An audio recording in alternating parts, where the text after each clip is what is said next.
It's been nice work, Six. Where would you like it? How about Cincinnati?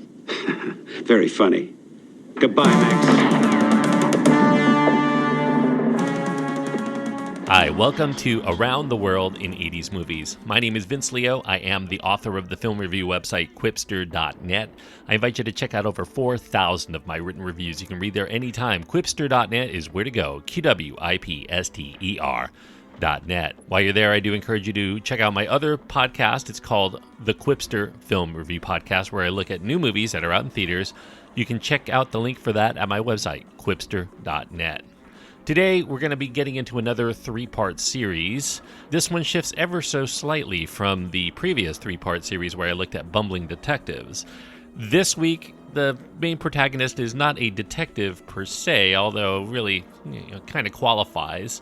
So we're going to get into a three-part series that looks at bumbling protagonists in films based on television shows. In fact, the last episode I talked about The Naked Gun, that was based on a television show itself in Police Squad. This week I'm going to be continuing on with, we went from The Naked Gun, might as well talk about The Nude Bomb, kind of in keeping there, also based on a television show, obviously Get Smart from the 1960s, and it also features a bumbling protagonist, so very much in the same vein as The Naked Gun. They're both spoofs of TV shows and films that came out in the 1960s in their own way as well. A lot of connections between the two. And that will kick off the three-part series looking at films based on TV shows with a bumbling protagonist. The Nude Bomb is also called The Return of Maxwell Smart, and that depends on which country that you watched it in and whether you're watching it on television or not, because, in the theaters in the United States, it was called The Nude Bomb, but when it appeared on television, it was called The Return of Maxwell Smart, and in other markets around the world where the word nude may have been considered a little too rude, The Return of Maxwell Smart was also used there. So if you see it as either, they're both the same movie, essentially, although TV showings do have a little bit different scenes to kind of clean up some of the risque stuff. Now, The Nude Bomb came out in 1980, and it was rated PG at the time. It does have brief nudity and innuendo. This is the kind of movie that would be PG-13 for sure today. The runtime is 1 hour and 34 minutes. Don Adams, who happened to be the star of Get Smart, returns here in the role that really made him famous of Maxwell Smart. Andrea Howard, Dana Elcar, Vittorio Gassman, Norman Lloyd, Sylvia Kristel, Rhonda Fleming, Pamela Hensley, and Bill Dana are in the film. Clive Donner is the director of The Nude Bomb, and the screenplay credited to Bill Dana, Leonard B. Stern, and Arnie Sultan. Now, Maxwell Smart, played by Don Adams, he's a dim-witted super spy, and that came from the television show that was created basically by Mel Brooks and Buck Henry, the TV series from the 1960s, Get Smart. It was on the air, I think, from 1965 to 1970. Here it is returning in 1980 for a brand new and racier adventure, and it's entitled, as I mentioned, The Nude Bomb. It has lost its title over the years in favor of the more TV programming-friendly The Return of Maxwell Smart. It's kind of ironic in that way because the original shooting title for The Nude Bomb actually was The Return of Maxwell Smart. It was changed to The Nude Bomb fairly late into the production process because the people at Universal thought it would actually make for a more marketable movie. Now, the origin of a film version of Get Smart goes all the way back to 1966. Get Smart's executive producer, Leonard B. Stern, he wrote a script for a feature film version of the television show that was to be shot while they were on hiatus between the first and second season of the show.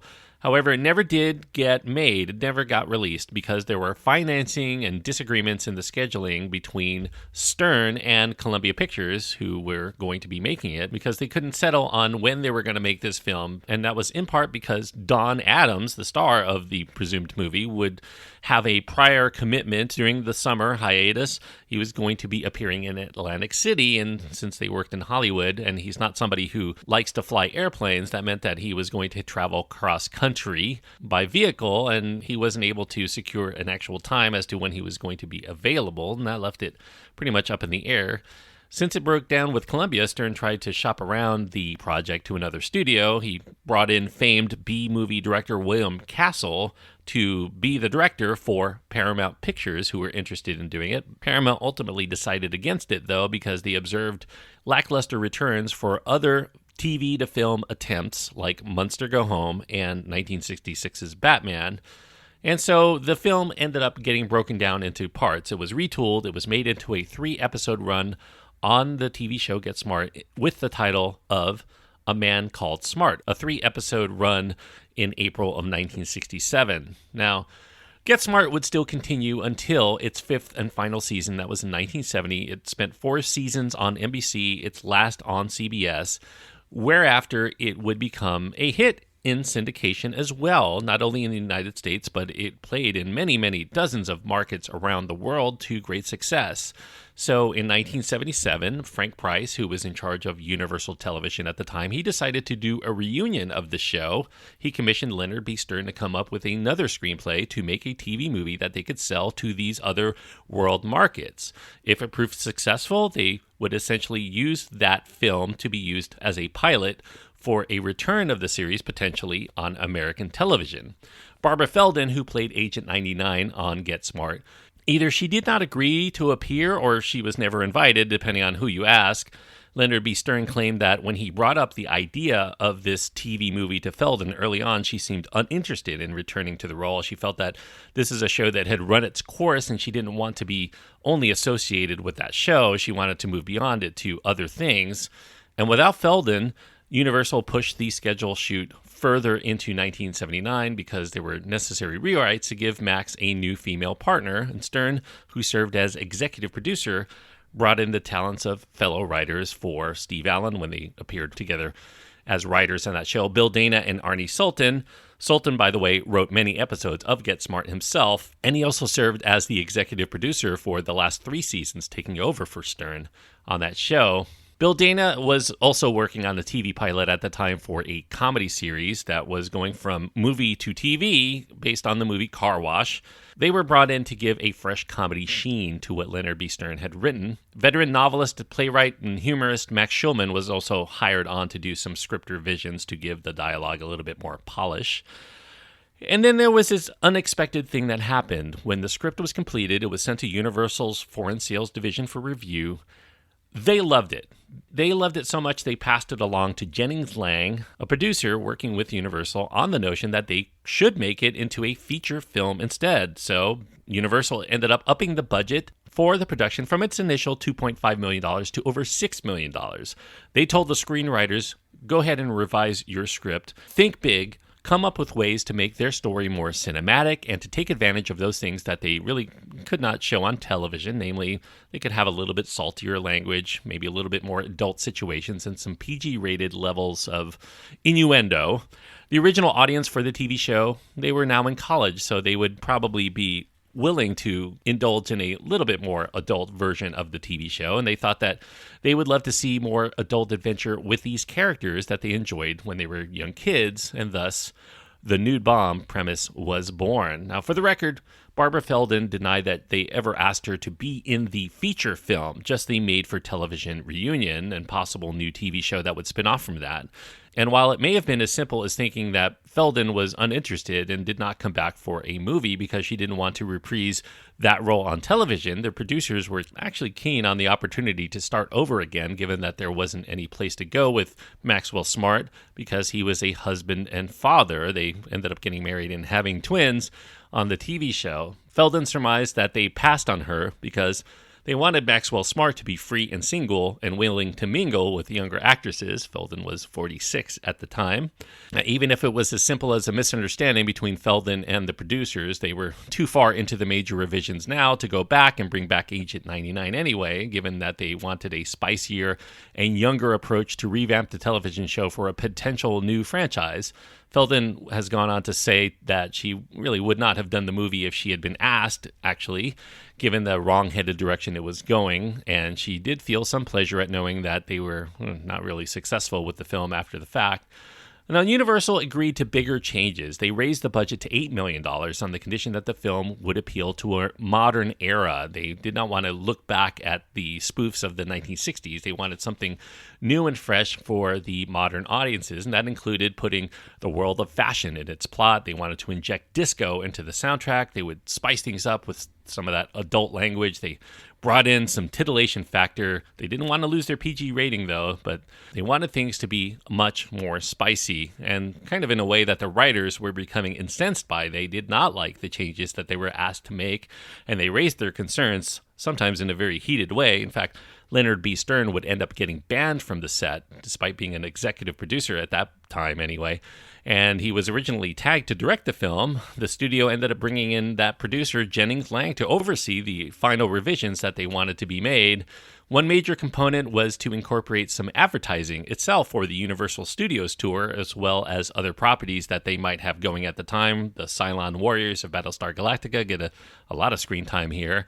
At this point, Jennings Lang and the studio felt like they could reimagine the TV show into something that would compete with the bigger franchises out there. They wanted to go big and to out-Bond the Bond films, so to speak. They knew that the hardcore audience would come out to see the film no matter what, so they were going to get some recoup of their investment there. But they wanted to get even more than that, get new fans. They decided that they would have to lure in the more modern audiences that they expected. When they go to the movie theater, they wanted big set pieces, they wanted gorgeous women, and they wanted state-of-the-art special effects. So they brought in British director Clive Donner. He was hired on to take control, and the more he took control, the more things ended up changing with the film.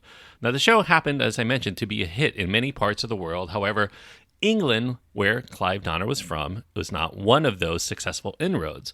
Donner claimed that it was the canned laughter of the TV show that ended up turning off British audiences to it. He stated that the few American comedies that actually did cross over well into the UK had a live audience instead, and as such, he was largely unfamiliar with the TV show Get Smart, and he wanted the scope widened from its original Cold War spy spoof concept to become a satire on the more modern 007 franchise that most people around the world were familiar with. Except this one would have more of a sense of humor that was kind of in keeping with the Pink Panther series, which was also something he was much more familiar with. And that would require more stunts, more gadgets, larger sets to be utilized, big action pieces, including skydiving and car chases and skiing sequences and whatnot. Over 100 stuntmen ended up getting employed for the various scenes within the nude bomb. Many more gadgets, including a motorized desk that actually could be driven at 40 miles per hour. In fact, Don Adams was out there driving around the streets of L.A. with it. And curiously, the people of L.A. did not even look twice at this man sitting at a desk that was going down the street. There were several dozen effects shots that were commissioned to give the film more eye candy. For scoring duties, the production ended up luring in Lalo Schifrin, who also composed the theme song that's sung by Mary Clayton called You're Always There When I Need You. That featured lyrics by Don Black, who happened to have co-wrote theme songs to the James Bond films themselves. Thunderball, Diamonds Are Forever, and The Man with the Golden Gun were all written by Don Black. By the time the nude bomb was completed, the budget ended up blowing up. It was, by that time, a substantial, for its time, $15 million, and whatever the original script had that kept it in continuity with the television show was pretty much squeezed out altogether by the studio looking to make its money back on this investment. Now, according to Don Adams, the script went through 18 different revisions in his time since he first read it, and the first full cut of the film ran 3 hours and 40 minutes, so that was definitely not going to work, and their goal was to make it around 90 minutes, which meant about 2 hours of cuts were necessary to that original first cut. And the more they tinkered, the less that Don Adams felt like it conformed to the original show. He regretted several times not backing out of the deal early on. He felt like the best stuff ended up on the cutting room floor once he actually saw the finished product. Especially, he regretted the fact that there was some social commentary that was injected into the story that was completely cut out once they did all of the edits. Don Adams and Leonard B. Stern also felt that British director Clive Donner was the wrong man for the project. He was not somebody who was familiar with the original Get Smart concept, and he was unaccustomed to doing big and broad films altogether, even though he was considered a pretty good director. He just was not a good fit for the material. Now, as far as the plot goes, the gist of the film is that an agent from the super terrorist organization KAOS is threatening to rid the world of all clothing if KAOS's demands are not met. They're going to use a bomb capable of destroying all forms of fabric around the world. So it's up to Agent 86 of, well, I would say Control, because that was from the original show, but they mysteriously changed the acronym that Agent 86 works for from Control to PITS, P-I-T-S, Provisional Intelligence Tactical Service. Maxwell Smart, he's still the super agent, and he's going to put an end to these nefarious plans. Although wherever Smart turns, trouble seems to follow. He suspects that there may be a double agent trying to put a wrench in the works, but he doesn't know who. Now, there's a lot more to the plot than that, but this is not a movie that you watch for the plot. You watch it for the laughs. Now, Don Adams here, he's returning to his most famous role, one in which he took Emmy Awards for Best Lead Actor in a comedy series for 3 seasons straight. From 1967 to 1969, he won the Emmy Award for Best Actor in comedy. He's joined here by Robert Carvelis, who plays Larrabee, both in the movie and on the television show. Carvelis and Don Adams were the only members of the show to actually return, although Joey Foreman, who plays Agent 13 in The Nude Bomb, he did appear on a couple of episodes as the Charlie Chan-esque Harry Who, although that was considered to be kind of a stereotype they didn't want to delve into at the time that The Nude Bomb came out. Now, no mention of Maxwell Smart's partner in crime fighting is in the film of Agent 99. Despite the fact that they were married and they had kids, all of that was retconned out. The chief is in the film, but he's now played by Dana Elcar. Edward Platt, who was the original TV version of the chief, he died several years before filming. I think he died in 1974. Eugene Roach was actually the first choice to play the chief in the film, and they shot several scenes, but he ended up falling out of the project due to illness, and that required somebody to come in, and so they picked Dana Elcar. During the production, all scenes with Roach needed to be reshot, and they did so. Veteran Italian actor Vittorio Gassman plays the heavy in this film. In fact, he has a dual role. He plays Nino Salvatore Sebastiani and also Saint Sauvage.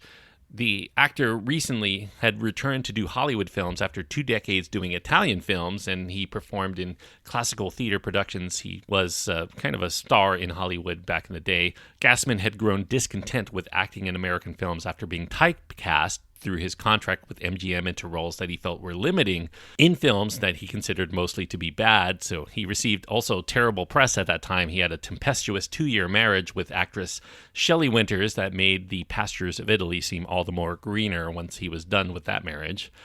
Meanwhile, Maxwell Smart in The Nude Bomb, he has 3 potential love interests to choose from. He has the sultry Agent 36, played by Pamela Hensley. Hensley was known to some audiences at the time as Princess Ardala in the first season of NBC Universal's Buck Rogers in the 25th century. There was the sexy Agent 34, who was played by softcore porn siren Sylvia Kristel.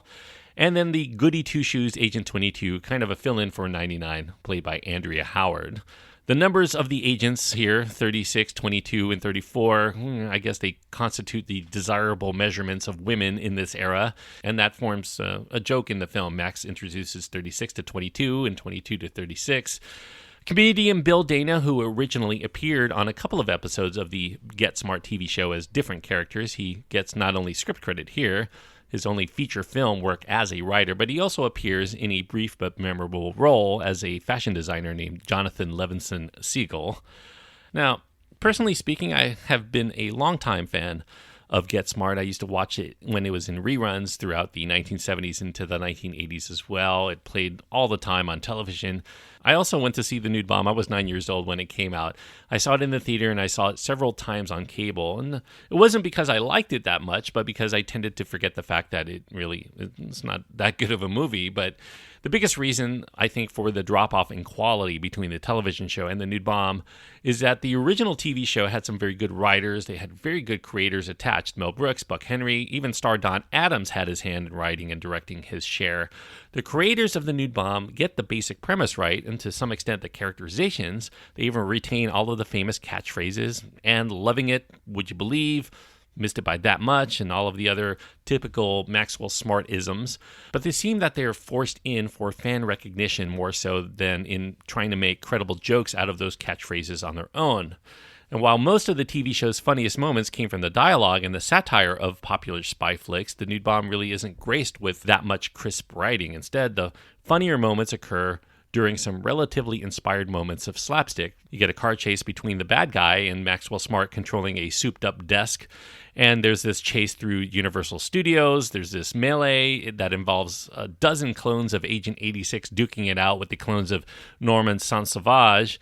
Also, Maxwell Smart is not as likable in The Nude Bomb here as he is on the television series. In The Nude Bomb, he's much more vulgar, he's smarmy, he has a rather distasteful sexual side that was not evidenced in the small screen predecessor, and that may turn off some fans. Then again, I guess the same could be said about the movie as a whole, because it ended up failing to connect with the wider audience that they were seeking, and it also ended up turning off series fans because it strayed too much from the formula that they knew and loved. Nevertheless, it did put up, I guess, decent box office numbers in 1980. It's long considered to be a major flop, a big bomb at the box office, so to speak. It debuted, though, at number 2 when it did come out, and that was just behind the slasher movie that kind of became a phenomenon at the time, Friday the 13th. It remained in the top 10 a couple of more weeks. It did have a lengthy run overall, and it did earn about $14.5 million. Now, of course, the shooting budget skyrocketed up to $15 million, so they did kind of lose money there, especially if you want to factor in all of the marketing that they had to do. But it was the studio's fault because they bloated the budget. If they had gone with their original $6 million budget, it would have been a hit. So, to add insult to injury, the film ended up nominated for Worst Picture in the inaugural version of the Golden Raspberry Awards in 1980, aka the Razzies. At least they benefited from the blatant advertisements for Universal and its studio tour in the film as a consolation for their overspending. Hopefully they ended up at least turning up more people going to Universal Studios because of what they saw in the film. Now, there was a more proper revival that actually was a made-for-TV film. It came out on ABC in 1989, and it was called Get Smart Again. That film completely ignores The Nude Bomb, and it stays in the continuity of the television show, and it returns Barbara Feldon as Agent 99. She was brought in. She agreed to the script. In 1995, there was also a short-lived TV show that actually aired only 7 episodes. It was on Fox, and it featured both Don Adams and Barbara Feldon once again. It was called Get Smart, but it had Andy Dick, and that effectively really did render The Nude Bomb as out of continuity with all of the other Get Smart properties. As such, The Nude Bomb is probably only of appeal to Get Smart completists. If you're a huge fan of the TV show and you just want to watch all of the various incarnations of the show, including the one that seems kind of like not the others, then you would watch The Nude Bomb as well. You may also want to check it out if you're not particularly into the faithful recreation of the beloved TV series, if you're okay with the fact that it's going to deviate from the typical canon of the show. I think that there are enough jokes here that you may find amusing. You may actually come away liking it. Many fans of the TV show do consider it non-canon because of its different tone, the lack of adherence to the show, beyond the trademark catchphrases and a few of the doohickeys like the shoe phone, and the fact that Agent 99 is left out entirely. That really did turn off a lot of the hardcore fans. I do think that The Nude Bomb still has its moments. I admit, I actually enjoy watching the film, even though I don't think it's particularly good film. You know, the hit-to-miss ratio is a little bit too heavily stacked in the negative to consider it worthwhile, I think, for most people. There were phony backdrops, obvious stunt doubles, silly-looking props. Those add to the already considerable cheese factor of the film. I guess there's a reason why the producers of this misfire lost control as the main organization and they gave us the Pits. It is kind of the Pits. They didn't have as much control over their own property, but all in all, this is a close call for me as to whether I would consider it worthwhile or not, but I'm going to shade on the side of not because I don't know how much I would really recommend to people who love the show and were expecting a continuation of the same. You're not going to get that here, and I don't think it's going to pull in a lot of people who are unfamiliar with the show. So it's a miss for the fans, and for non-fans, it's a miss too, because it still doesn't quite make sense, I think, unless you have the background of watching the TV show. So all in all, I'm going to give it 2.5 stars out of 4. 2.5 stars on my scale means that I do think that there were all the tools and talent to actually make a worthwhile film here, but it just missed it by that much, to borrow a catchphrase from Maxwell Smart, because it just deviated too much from the original source material. And despite some humorous moments and the fact that it's watchable, it's just not enough to give it a broader recommendation. So you kind of have to have low expectations and just enjoy it as a diversion and not as a good film in and of itself. So 2.5 stars is the best I can give The Nude Bomb, aka The Return of Maxwell Smart. Now, as far as what I'm going to be talking about next week, I'm going to talk about that continuation that was made for television. So a made-for-TV movie I'm going to be talking about here from 1989. The other movie that came out in the 1980s that is well regarded by many people who like the original Get Smart series because it did pay respect to the original television show much more than The Nude Bomb did, and that is Get Smart Again. the made-for-TV movie in 1989 starring Don Adams and Barbara Feldon, and it actually brings back quite a few other people from the original television show, and I'll get into that. I actually have not seen it before, and I'm looking forward to getting into it for next episode. So, Get Smart Again from 1989. I do believe it's available on most of your streaming services to pay for, Amazon, iTunes, and whatnot. So, if you haven't seen it, you can definitely check it out online. If you have your own thoughts on The Nude Bomb or Get Smart in general, I do enjoy talking about this property. You can find my contact information at my website. That's at quipster.net, QWIPSTER.net. You can find links to my Twitter feed, Facebook page, my Instagram. All of those are adequate ways to keep in touch with me. Quipster.net is where to go. And until next time, thanks everyone for joining me on this trip around the world in 80s movies.